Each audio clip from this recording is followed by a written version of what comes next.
लाल बहादुर शास्त्री जी को शत नमन। साथियों, आज मैं आपको उस महापुरुष की कहानी सुनाने जा रहा हूं जिन्होंने देश को जय जवान जय किसान का नारा देकर न केवल किसानों का मान बढ़ाया बल्कि सरहद पर लड़ रहे जवानों का हौसला भी बुलंद किया। एक ऐसा नेता जिसने अमेरिका जैसी महाशक्ति के आगे झुकने के बजाय भूखे रहना पसंद किया, स्वीकार किया। चलिए जानते हैं भारत के दूसरे प्रधानमंत्री लाल बहादुर शास्त्री जी के स्वाभिमान की एक अनसुनी दास्तान। जी हाँ, एक ऐसी दास्तान जो हमें गर्व महसूस कराएगी, अडिग रहकर सबको प्रेरित किया। यह बात 1965 की है, जब भारत और पाकिस्तान के बीच युद्ध छिड़ा हुआ था। हाँ, और उस समय भारत अनाज के लिए काफी हद तक अमेरिका पर निर्भर था। बिल्कुल, यह एक बहुत बड़ी चुनौती थी। भारत की बढ़ती सैन्य ताकत को देखकर अमेरिका ने शास्त्री जी पर दबाव बनाने की कोशिश की। हाँ, लेकिन शास्त्री जी ने किसी भी दबाव के आगे नहीं झुके। बिल्कुल, यही हमारी सच्ची ताकत है।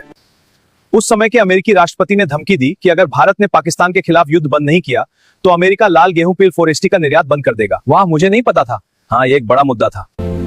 उस दौर में भारत में अन्न की कमी थी और यह धमकी किसी भी देश को घुटने टेकने पर मजबूर कर सकती थी।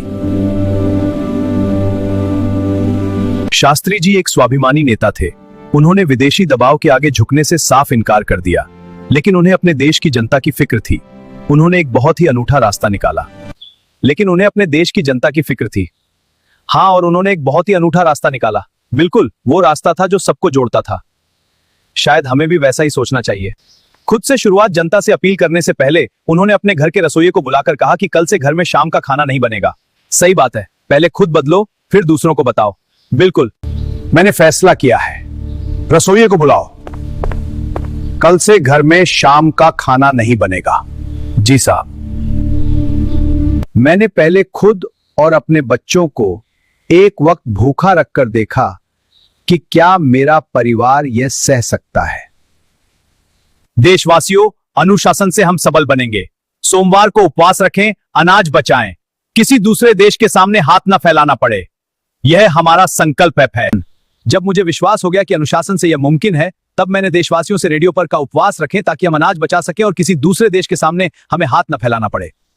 इसी संकट के बीच मैंने नारा दिया, मैंने स्पष्ट कर दिया कि सीमा पर लड़ने वाला जवान और खेत में पसीना बहाने वाला किसान दोनों ही देश की रीढ़ हैं। मेरी एक आवाज पर पूरे देश ने सोमवार का व्रत रखना शुरू कर दिया और अमेरिका की धमकी बेअसर हो गई। लाल बहादुर शास्त्री जी ने हमें सिखाया कि आत्मनिर्भरता, सच्चा सम्मान दूसरों के सहारे नहीं बल्कि अपनी मेहनत से मिलता है। बहुत अच्छा। नेतृत्व, एक सच्चा नेता वही है जो दूसरों को कुछ करने को कहने से पहले उसे खुद के जीवन में उतारता है।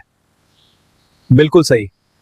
सादगी में शक्ति, कद में छोटे होने के बावजूद उनके इरादे हिमालय से भी ऊंचे थे। देश के प्रति निष्ठा सभी निष्ठाओं से पहले आती है और यह पूर्ण निष्ठा है क्योंकि इसमें कोई प्रतीक्षा नहीं की जा सकती। बिल्कुल सही।